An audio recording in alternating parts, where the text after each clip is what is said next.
What's up, everybody? Welcome back to Simply Walk the Talk. Today, we have on the show Mr. Patrick Arnold. Patrick Arnold, widely considered the father of PROHORMONES, is an organic chemist known for introducing androstenedione, 1-AD, and methylhexanamine into the dietary supplement market. He also created the designer steroid THG and the Clear. THG, along with two other anabolic steroids that Patrick manufactured, best known norboletone, were not banned at the time of their creation. They were hard to detect drugs at the heart of the Balco professional sports doping scandal, which thrust Barry Bonds and others into the spotlight. Distributed worldwide to world-class athletes in a wide variety of sports, ranging from track and field to professional baseball and football. Recently, Patrick has been innovating in the legal world of ketone supplementation, including breakthroughs in performance and taste. Patrick Arnold, welcome to the show. Welcome to Simply Walk the Talk.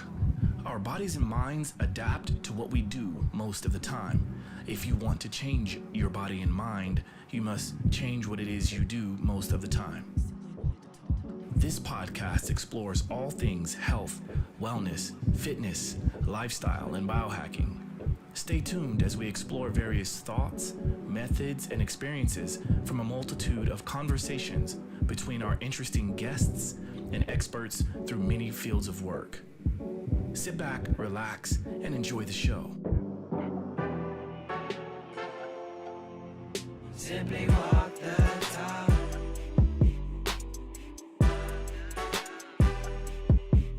Simply walk the talk.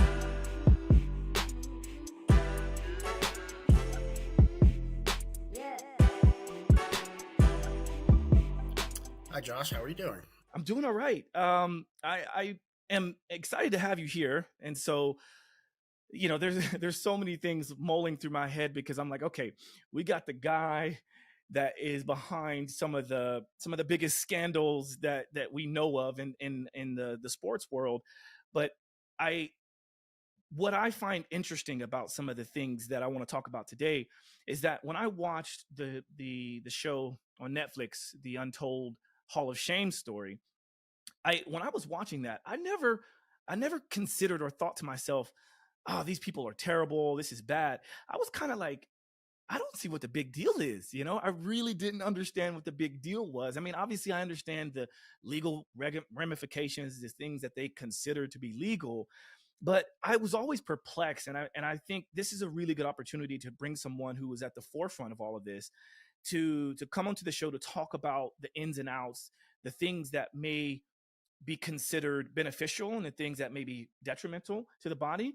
And then, we can kind of sift our way through all the bullshit, basically. So I would love to speak with you about your background, just to kind of lay the groundwork so people understand just how good you are and what you do, so that they can then understand, okay, this guy knows what he's talking about. He's been doing his thing. Let's talk about your background. How did you get started in all the things that you do today? I went to college and I majored in chemistry. Actually, first tried to major in pharmacy, and then I went to chemistry, and I stuck with it. And all during that time and growing up, I was very much into fitness, very much into dieting and supplementation. And when I graduated from college, I went to work in the industry, chemical industry, in a small place or relatively large place, actually, in New Jersey, where I did some boring work, working with hair care, cosmetic polymers. And during that time, I kind of ventured off on my own. There was a chemistry library there, and I did a lot of research looking into supplements, drugs, and all kinds of stuff that I felt like doing because I was very bored at my job and wasn't very busy. So then I started experimenting with things, and I didn't last there too long. I went back to graduate school, get my PhD. And at that time, the internet was burgeoning, and I met a lot of people on there that were interested in drugs, interested in any kind of interventions that could give you an edge in athletics or in bodybuilding. And I kind of got in with a group of people that were on the vanguard of research and writing in muscle magazines. One of them was Dan Duchesne. He got me in with a company called EAS, and I was their director of research, I guess, for about 2 weeks. And then I left there and I decided that I would try to go into business myself. And I hooked up with someone in Illinois, and I started taking some of my ideas and making them into actual products, into actual chemical syntheses and production. And the rest is history, I guess. That would have been the mid 90s. Yeah. Wow. So yeah, it's interesting because there's a lot of things that could be considered, because I mean, I think we do have to stipulate the difference between professional athletes, people who are subject to certain doping entities, right? And then the everyday average person. I assume that when you started, you were looking more into that sort of professional world, right? I was always looking into making a name for myself in the nutritional supplement world, which really had nothing to do with professional athletes or their obligations to a sporting body, as far as having to undergo doping tests and things like that. It wasn't really much of an interest to me until it came clear to me that there was a crossover, a convergence of what I was doing and what a lot of athletes that were looking to get uh, an edge on their competition, and that were actually subject to urinalysis and doping testing. And that's when I met some people who really wanted to know if I could help them out, basically help them cheat on drug tests. And I sort of had already figured out. Well, I already had figured out that I knew how to do that. I just never pulled the trigger on it, and then I did, and then the whole uh, everything you call Balco and other things related to that kind of went down, and not that was a side thing for me, but it did get me in trouble, and it made a name for me, I guess. Because you know, when I watched the Netflix documentary, I recall that there was a point in which, I guess, under the guise of nutritional supplements, ZMA was created, right? And were you involved in that, or was that No, something I had Victor nothing to do with that. Conti No, I did was on his own? Victor Conti. It's Okay. Go ahead. Yeah. Okay. So I mean, it's interesting because, okay, at some point you started off in the nutritional supplement space. You wanted to help people find an edge, which I don't think there's anything wrong with that, right? Especially if you're not subject to doping and urine analysis and things like that. And so you go through your stint, and maybe we can touch on that a little bit more later in this discussion, but you went through your stint of quote unquote being in trouble based on all of the Balco stuff. What was your shift after all of that, right? Like what happened after all of that, and what was some of the main lessons you learned, like dealing through all of that? What was my shift after the whole Balco incident had come and gone in Yeah. my life? Yeah. I went back to Yeah. doing what I've always done, which is develop nutritional ingredients and nutritional products, and developing processes to make specific ingredients, which I discovered. I went back to doing that, and I came up with more products, ideas. You have to remember that the whole Balco thing, that was not what I did for a living. That was just something I did actually Mhm. on the side, away from all the prying eyes of my business partner and the other people that worked for my company. They didn't even know I was doing that stuff. So it wasn't, although it Mm. plays a big role in who I am and what people know me for, it was not much of what I was doing. It was not a big part of my life and my career at the time. Got it. So I just went on Got to it. So, develop more nutritional but it supplement products and ideas, and right now I'm kind of in a little hiatus. I'm still trying to do that kind of thing on a more of a consultant basis at this point. got it. So then, where does the research into ketones, where does that come in your story? Well, it was around 2011, and I got a message from Dr. Dominic D'Agostino at the University of South Florida, who I had seen on the internet, Mhm. just various message boards, that kind of thing. And he knew I was a chemist, and he asked me if I could make him a product, something that was known as a ketone ester, and it was a precursor to ketones, a synthetic precursor to ketones that he wanted to do research on, specifically for the Department of Defense, for oxygen toxicity in divers. So I went to work on that. I ended up successfully making this ketone ester for him. He ended up doing research on it and found out that it was very effective in preventing oxygen toxicity. And he also went on to find it was very effective in reducing the spread of metastatic cancer, specifically glioblastomas.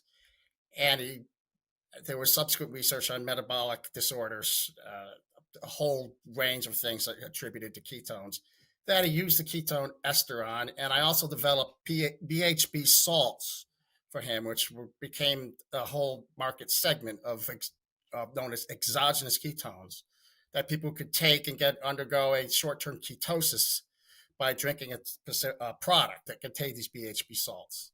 So it's sort of a natural or legal alternative to the ketone ester, which was a synthetic product. Mm-hmm.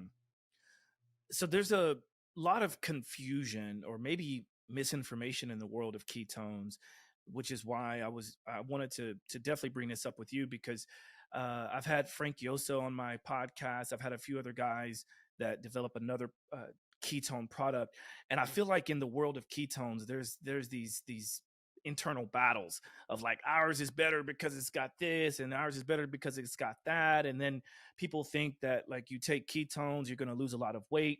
Can you kind of help me to uncover some of the real benefits of what various ketone supplements are, and also maybe in your experience what do you think is the most effective for performance enhancement? Well, you have to understand the difference between nutritional ketosis brought upon by a change in diet, basically undergoing the ketogenic diet, which is high in fat, moderate in protein, and very, very low in carbohydrates. When you have a diet like that, or alternatively, if you're starving, your body produces ketone bodies as a result of the complete catabolism or complete metabolism of fats in the body, to the point where you end up with these substrates known as ketones, and your body has abilities to burn those for fuel in the mitochondria. Now, when you take an exogenous ketone like the ketone ester or these BHB salts, or let's say even MCTs, medium chain triglycerides, they will convert to ketones in your liver. Your body does not undergo the same biological changes it does when you enter into nutritional ketosis, and you have a transient rise in blood ketone levels. And they're two completely different things. On the first one, when your body's burning up all the fat it can and turning them into ketones, you're in a physiological state where you're burning a lot of fat, because that's what you're doing. You're breaking down the fat into ketones. Now, when you take an exogenous ketone, let's say you take a BHB salt, beta hydroxybutyrate is BHB. That's one of the two major ketone bodies in that you make. So you take that, and your ketone levels will go up to a certain extent. Your body will use those for fuel, the brain especially, and your heart are very good organs that utilize ketones. However, you're not going to be burning any fat, because, in fact, you may even burn less fat, at least for that period of time, because you're providing yourself with a source of calories, and your body doesn't say, okay, well, now I have to make my own calories. So that's one of the first things that went wrong with the whole exogenous ketone market, is that people started marketing these for fat burning, which has totally got it all backwards. And as much as I tried to explain that to people, I don't think they cared, because they just wanted to sell stuff. So they wanted to believe what they wanted to believe. Now, I promoted these products for exercise performance and for mental acuity, and just for effects that ketones have above and beyond their immediate effects. They have effects on gene expression, which is beyond the scope of this interview. However, they didn't turn out to be such a groundbreaking or shattering technology, and I've sort of got drifted away from that industry for many years now. I suppose the stuff is still being sold. I don't know what claims are being made, but the whole field of exogenous ketones does have a lot of promise, mostly for medical applications. But as far as performance enhancement for weight loss, I don't think is too much there. I'm glad you pointed that out because I I guess I was maybe savvy enough, or I had enough support in which I understood that it should not be considered something as like a weight loss supplement. But I did find a lot of research. I read the book Ketones, the Fourth Fuel, and and again I had some interviews in there, and so I did understand this ability to utilize it as a fuel. And so I did some kind of personal N of one studies to see if it did make an effect in boosting my energy levels. And whether it was placebo or not, I do every time I use it. Maybe it's because it's the taste; it tastes terrible, but maybe it's simply that. But I do notice a little bit more endurance. I do also I do intermittent fasting pretty much daily, and so maybe that has something to do with it.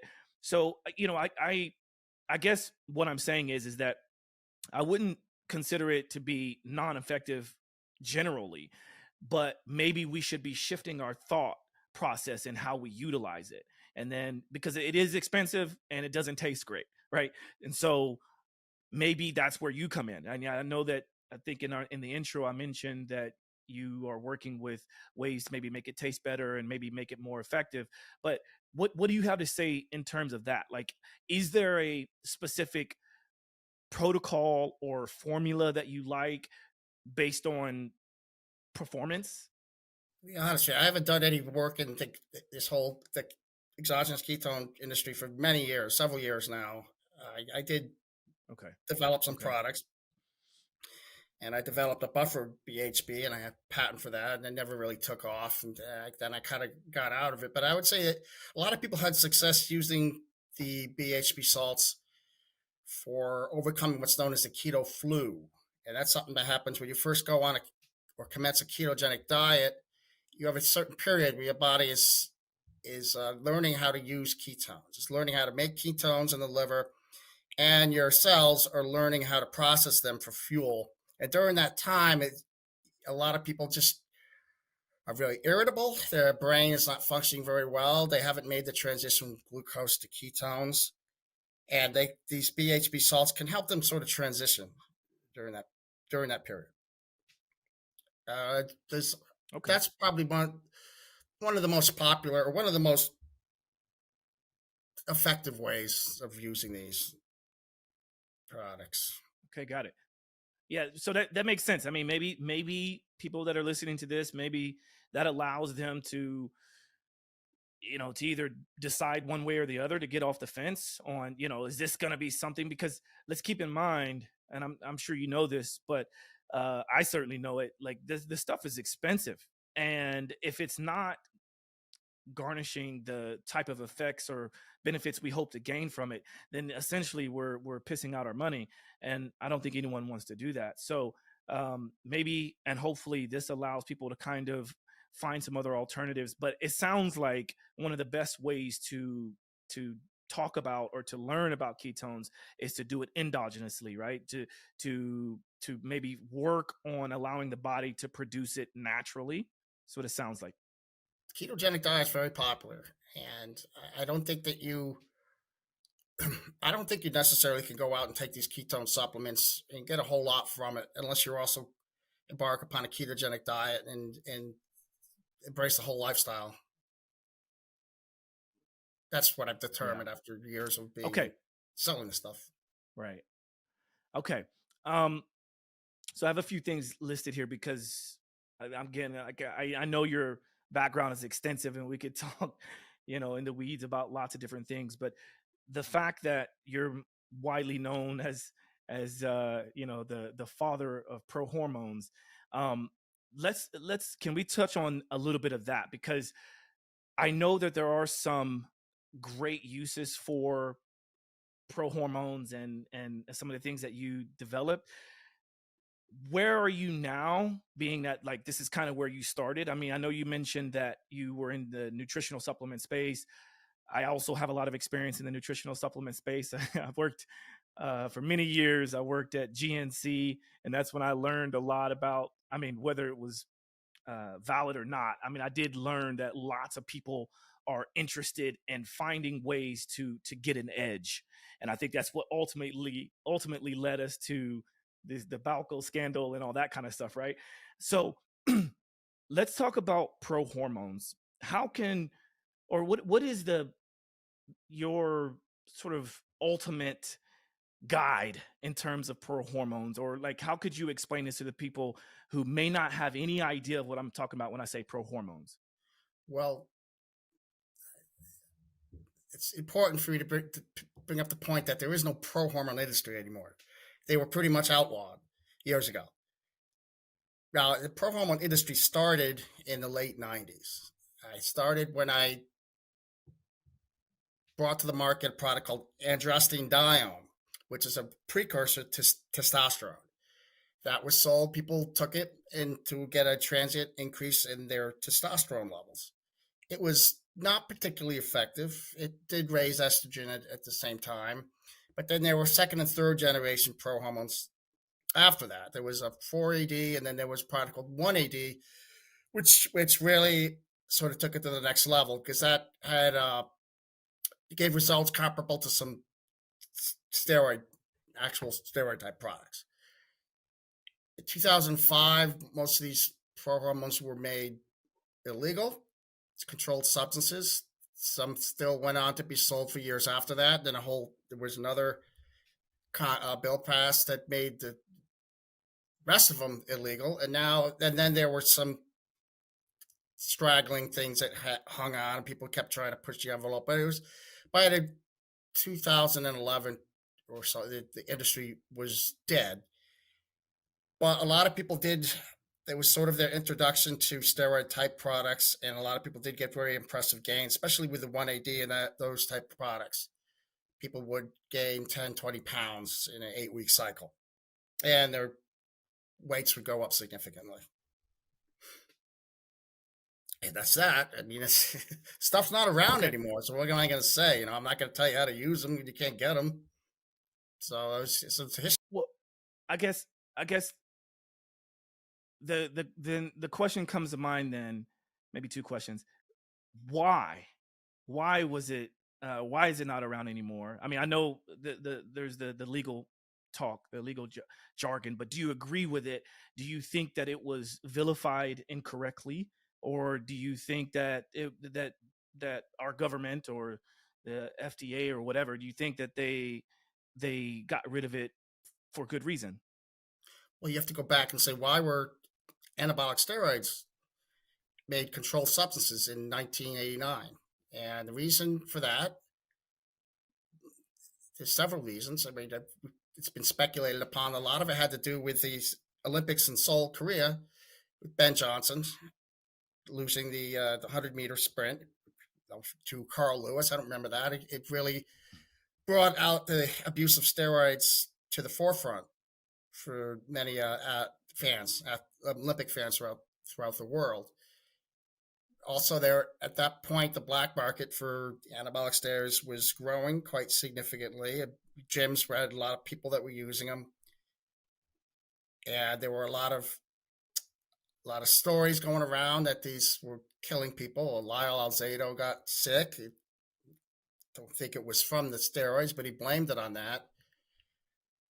So there was just so much negative press out there, and there were so many uh, unsubstantiated beliefs regarding them, and they're evil to society, they're evil to medicine. So they were made controlled, and at that point, they were controlled. And I came up with the whole pro hormone stuff, which was sort of, one might look at it as a loophole around the scheduling of anabolic steroids, and they were sort of like steroids light or steroid precursors that kind of acted like steroids.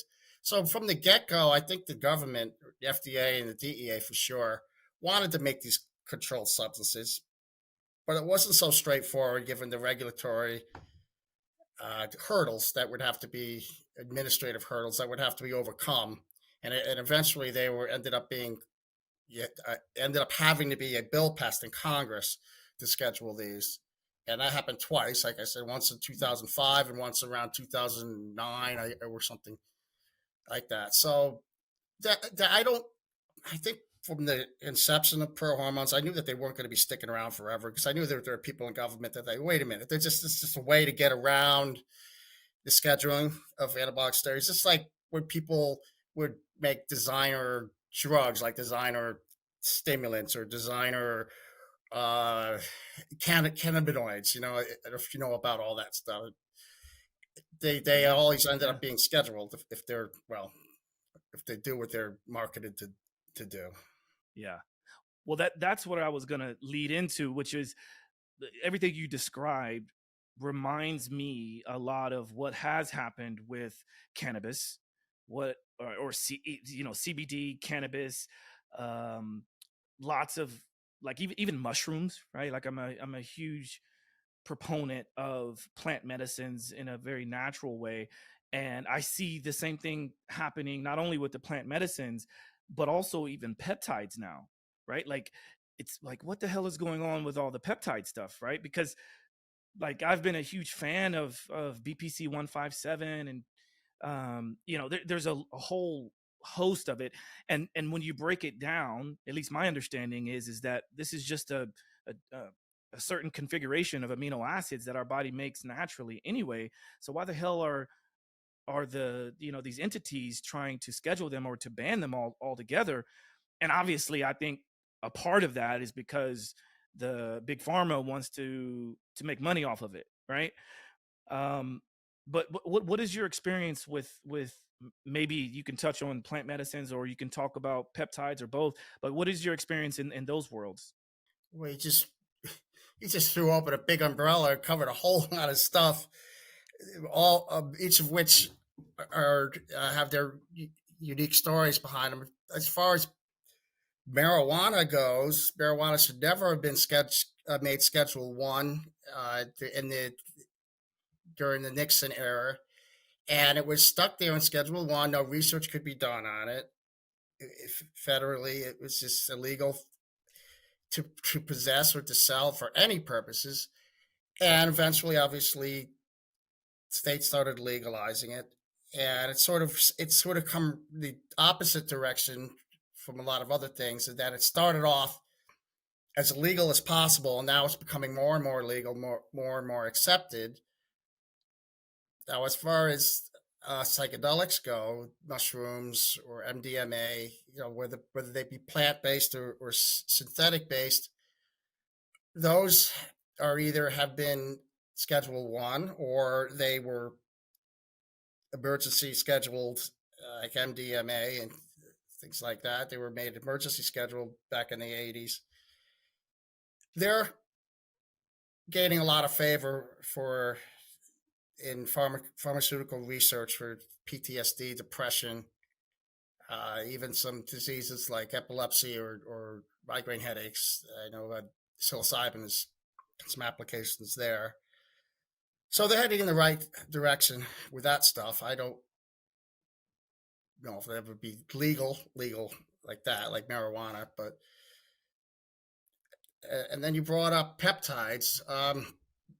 It's very important to understand that these peptides, they aren't dietary amino acids or proteins. Okay, it's they are a chains of amino acids.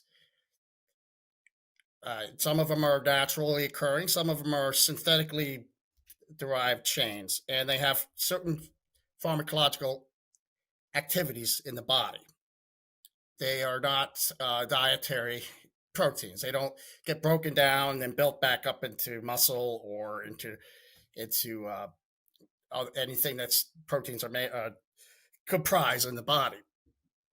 So it's people are mistaken when they think that, oh, this is just a form of amino acids, and therefore that why are they illegal? They're completely safe because they are amino acids. Well, there's a lot of things called endotoxins that are peptides, and they'll kill you, right? So just because it's made of amino acids doesn't mean that when it's put together, it could do.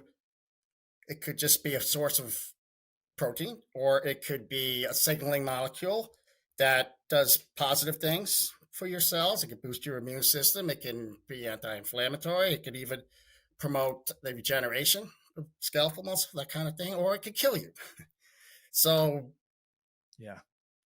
and I don't know where it's going. To tell you the truth, I think the FDA is sort of get their hands in the air because there's no particular class of these belong in that they can say, okay, well, these gotta have to be illegal because they aren't steroids, right? And they aren't like psychedelic drugs or anything like that. But they are active pharmaceuticals, and they are being sold. I mean, some of them are being sold to compounding pharmacies, and there's certain laws there that are kind of in a state of flux. But they're also being sold on so-called research chemical sites, where people can reconstitute these and then inject them themselves, and that's very much a gray area. So I don't take any legal stance. I try to be, illegal, just don't. But I do understand the legal situation.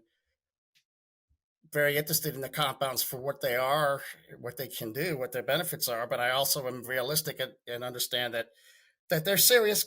They can be very serious compounds. They're drugs. Drugs can have uh, beneficial effects. They have deleterious effects. That has to be remembered. Yeah. Like piggybacking on what you just mentioned, there's right now as we speak, there are hundreds of lawsuits against various companies that promoted or prescribed Ozempic, right? Or the, what is it, a semaglutide, right? And that, when I started to kind of read some of some of the things that are happening, that's when, to your point, I'm thinking, oh crap, like, okay, people really are getting like fucked up. So I saw some reports. Yeah. Yeah. I saw some like reports about people like forever changing their gut to where they will never have a solid crap. I've seen, and maybe a lot of this is sensationalized a little bit, but I mean, people have really messed themselves up. And I think there's a little bit of a greed component. Maybe it was supposed to be designed for people who are morbidly obese and really do need it. And who knows, some of these people who had some detrimental effects. But I do like the fact that you point out that it's not just an amino acid chain. It is a drug, right? It is a pharmaceutical. It is something that if you aren't careful can really mess you up. And I think people should hear that. So I'm glad you pointed that out. Yeah, there's a lot of Yeah. peptides being sold right now. Some of them are pretty benign. Some of them, like BPC, I've never heard any real negative effects from that. I've heard people say that their aches and pains go away and they recover. Some injuries that have been chronic tend to alleviate to some extent. And then there are some things where certainly these GLP-1 agonists are profoundly beneficial medicines when used correctly, but they can also be very dangerous. People hurt themselves. Like I said, sometimes their guts just completely shut down and everything stops moving, and sometimes they need some surgery.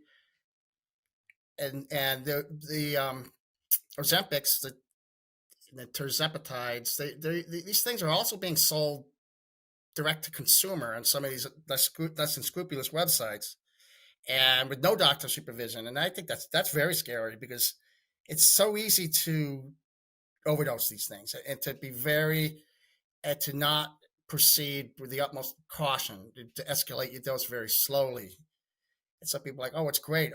I'll just inject twice as much next week. Well, no way, because it's like a once a week injection. So you have to be very careful about how you plan your administration of it. Yeah. Well, I can't help but be somewhat skeptical. I mean, so obviously everything you're saying is correct, and people should take heed. However, with the way that our society is today, with a lot of misinformation out there, when I see a lot of these reports coming out on the back end of hearing that the FDA wants to regulate these things, it makes me kind of go, all right. So now these stories are coming out, and so is it the chicken and the egg situation here? Obviously, yes, there should be regulations. I think there should be some kind of regulations with all these things we're talking about. But and there's going to always be bad players. There's going to always be people who go, well, if one injection worked, then 10 injections might work better, right? Or faster or whatever.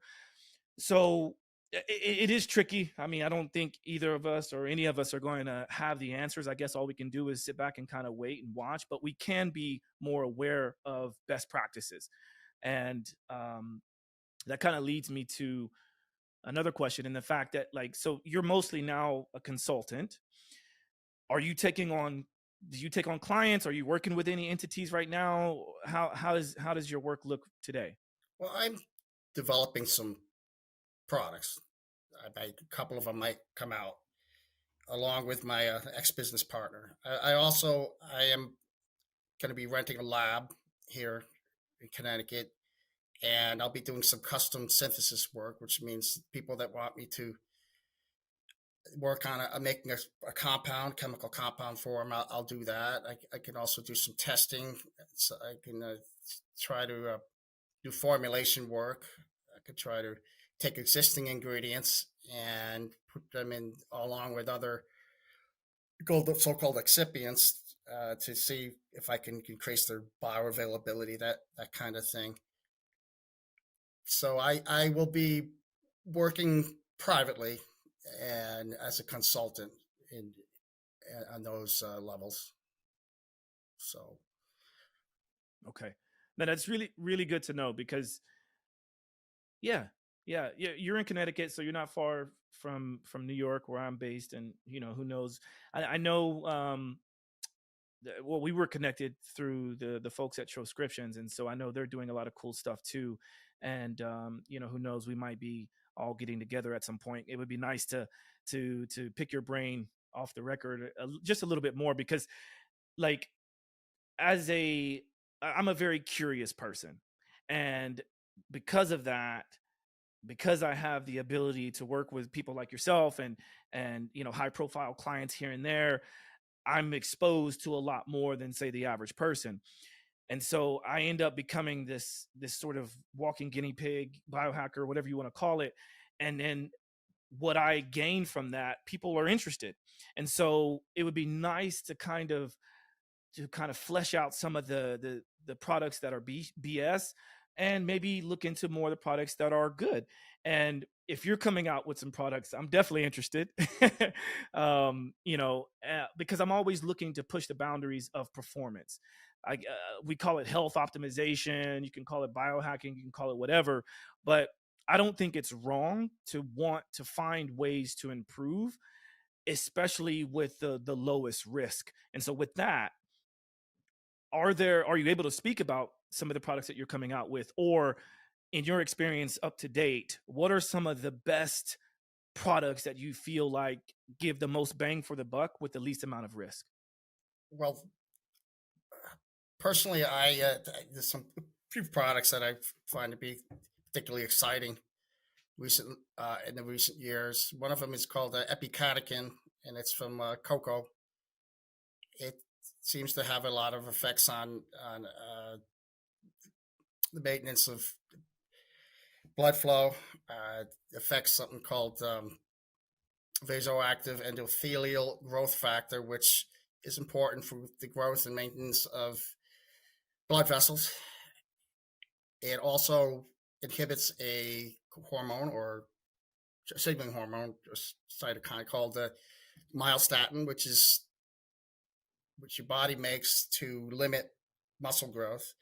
And by inhibiting that, it allows for more muscle growth, more regeneration. It In addition to that, epicatechin also it also switches your body's substrate preference to fat burning as opposed to carbohydrate burning. And it's been shown to do that actually taken before meals. You will burn more fat right after your meal than carbohydrate, which is sort of the opposite of what your body wants to do.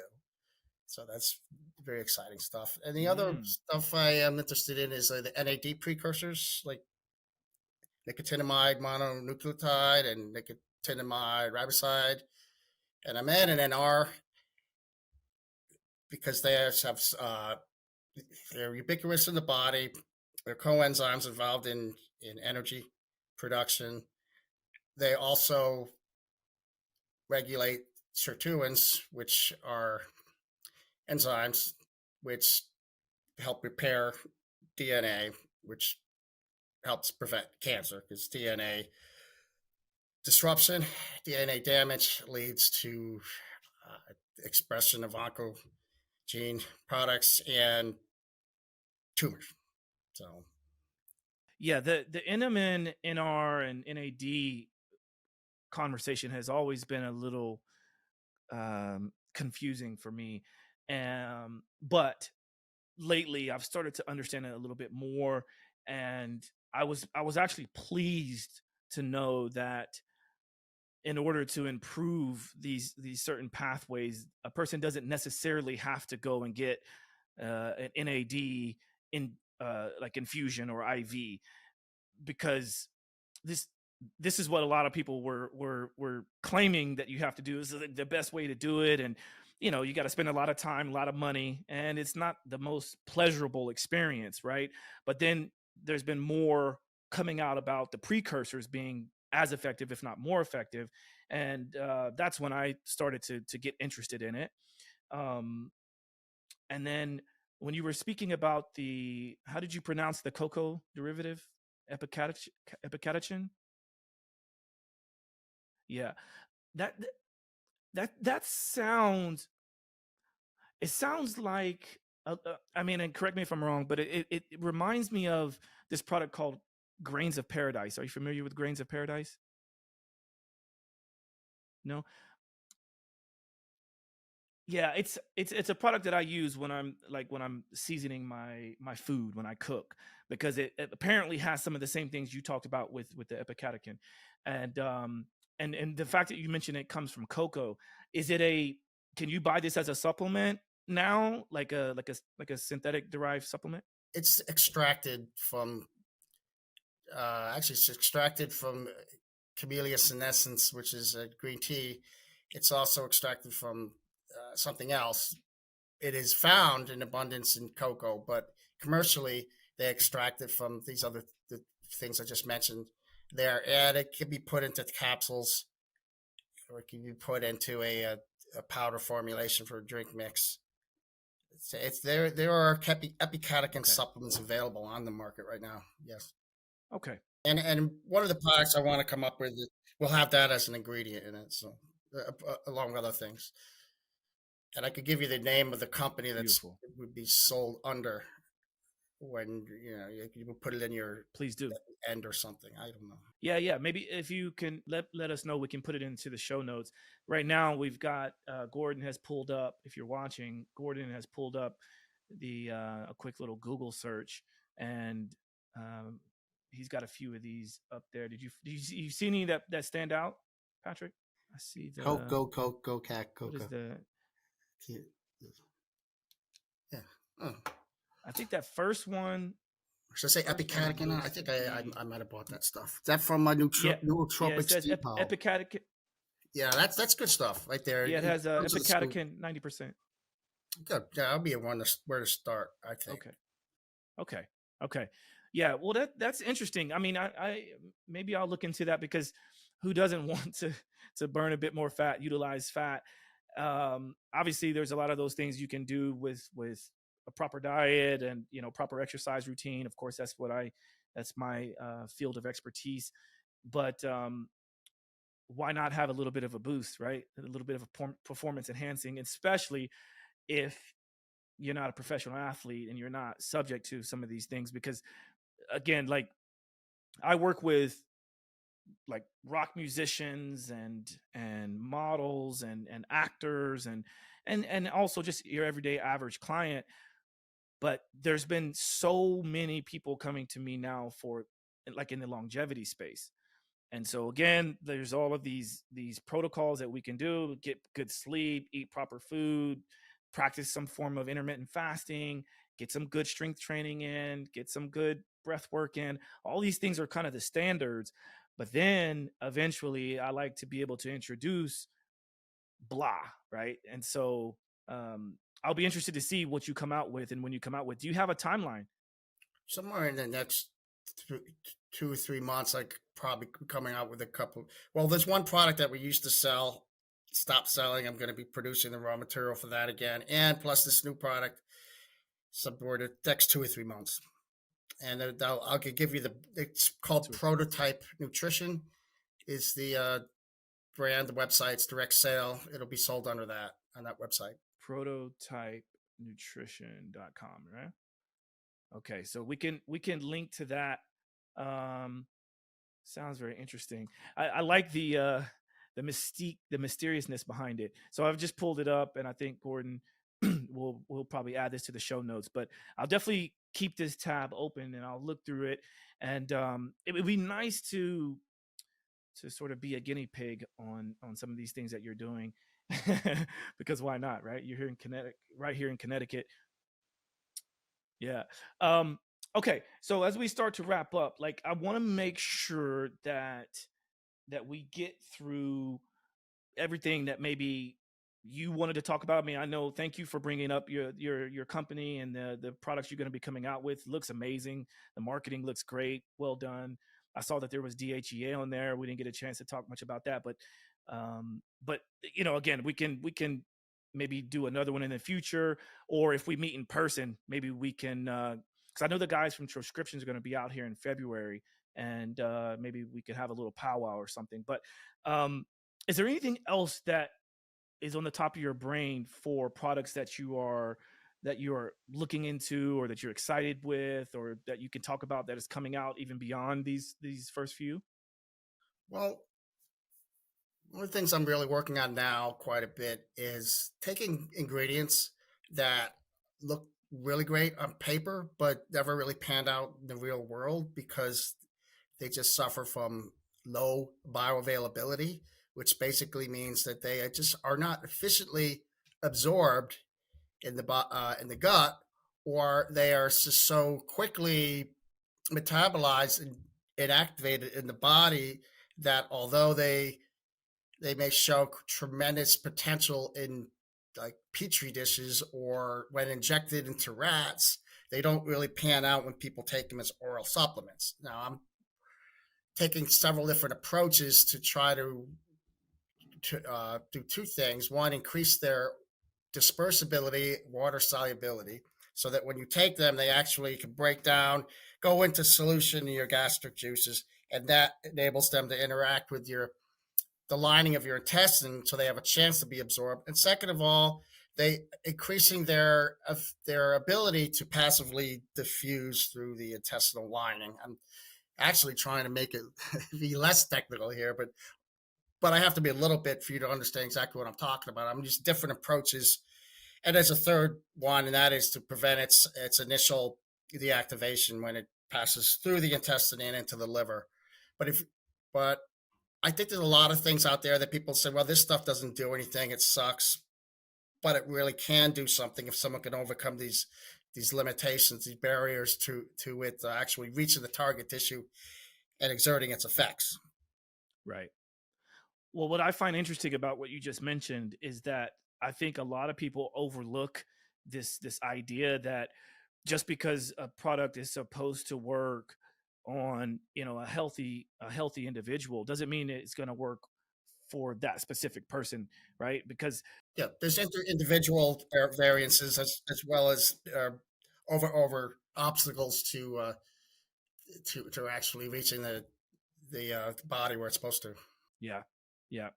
No, it's good. I'm glad you brought that up, and it sounds very interesting. I think there's so much out there, and I'm glad that you've sort of, you've gotten beyond all of that negative publicity, and my hope is that you become known as someone who's truly doing the right thing to help people. Because I think on the other side of it, just kind of a full circle moment to the first question I asked you, or one of the first questions I asked you, is, what have you done now since all of the Balco stuff? And it looks like you're doing things above board. You're putting yourself in a situation in which I think you can become the go-to guy for, if nothing else, checking in. Hey, what are what's valid in this and what's BS in this, and so I think it's nice to have people like you, because yeah, yeah. Okay. um Last two questions, and feel free to, because this is more of the fun side of it. I like to see when people smile. I mean, we can come on here and we can be very like scientific, and we can go very deep, but I want to know a little bit more about you, and I think the audience appreciates that as well. What are one or two top pet peeves of yours? What are a couple things that just really get under your skin? And it can be about anything. It doesn't have to be about science and chemistry, but what are some things that just get under your skin? Well, I don't like people with closed minds. I don't like people uh, that have a lot of cognitive biases, that immediately hear of a topic and there's nothing you could say to make them look at it otherwise, to make them revisit it. And I just find such people intolerable and not worth my time, because I'm always reevaluating everything, all my beliefs, all my belief systems, to the extent where I can be a pain in the ass, I guess, in some people. I don't take a lot of things on faith. Let's put it that way. And I'm very skeptical. But, and I figure if there's a God, that God wanted us to be that way. God did not want us to just believe everything blindly. He gave us a prefrontal cortex for a good reason. And I think we're here to use that. Now, what is another pet peeve of me? Well said. I don't know, certain vegetables, kale. Okay. No, I like it. I mean, listen, I've talked to so many people about that. People who think that juicing kale and just eating kale all day long. I'm like, here's some research to show that you might want to reconsider that, or Yeah, these things that taste really terrible, or taste terrible for a reason. Like pregnant people can't eat them because that's right. they got plant toxins in them. But I'm not a Yeah. diet person, but I do like good food. I like food. I think life's too short to kill yourself with forcing disgusting things down your body for every meal. So Well said. Well said. Well said. Okay. Well, last question, and it's probably one of my favorite questions because I love to practice gratitude. So, what is something you're most grateful for? I'm most grateful for the people I've met in my life that have believed in me, that have complimented me and with my abilities, that have enabled me to go places, do things that I I don't think I could have ever done without them. My old business partner is that way. He came around. He was just like the perfect synergistic complement to me. Uh, and we were able to get a very successful business, do a lot of amazing things, really amazing things. And he also was patient with me when I wasn't always performing at my best. And so lot of gratitude there. Um, Certain figures in history or literary figures that I'm not going to name anyone specifically, but that have inspired me in my readings, and certain scientists that have inspired me with what they've done and their tremendous knowledge and insight into things, all things regarding the universe. Some are quite inspirational indeed. Hmm. I like where you're headed with that. I kind of yeah, I can appreciate that. So thank you for sharing. What is the best way for people to continue to maybe follow up with what you have going on? I know we put in the prototype nutrition, but are there some? Are you on social media? Like, are there good ways for people to keep in touch with what you're doing? I I don't have a. I mean, I have a presence on Facebook. I don't really post videos or no that kind of thing. I've been doing some podcasts lately. You're one of the ones in the past few couple of months that I've done. I have a blog. I guess call it a blog. It's basically I write articles every couple of weeks, and they're generally anything of interest in the science, nutrition, health field, various topics, some off the off the wall topics. I try not to just repeat the same stuff everyone else. I try to look for stuff that's a little avant garde or a little unusual. That's people. I take a second and say, wait a minute, what is he talking about here? It's not what I'm reading everywhere else. So I try to make it interesting, and I put a little bit of effort into it. I just don't talk to Chat GPT and let him type the whole damn thing out, But I could. They would people would know it's That it's not AI, me. gotta Yeah, love AI. yeah. Talk like Patrick Arnold here. Exactly. Well, hey, well, we gotta. I guess listen, it's here, and I don't know if it's going anyway anytime soon. But I'm glad that you're doing that. Can you maybe mention because we can include it into the show notes? But what is that blog? The site for the blog? It's one word, Patrick Arnold blog.com. It's on this Patreon Okay, app. Patrick Arnold blog. Okay, .com. all right, very cool. .com. You got it. So I want to send my sincere gratitude for your time. I know you're a busy man, and look, man, we got through this even despite some Wi-Fi situations. Yeah. But thank you for your time. Also, like the fact that we're both here on the East Coast and you're this far away. Like I would love to run a few other things by you, especially the fact that you have you're renting this lab.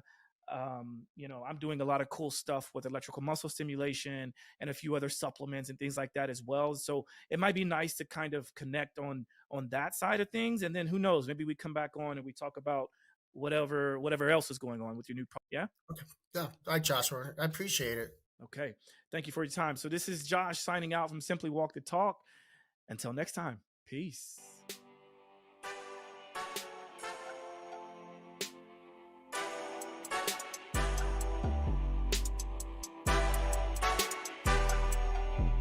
Simply walk the talk.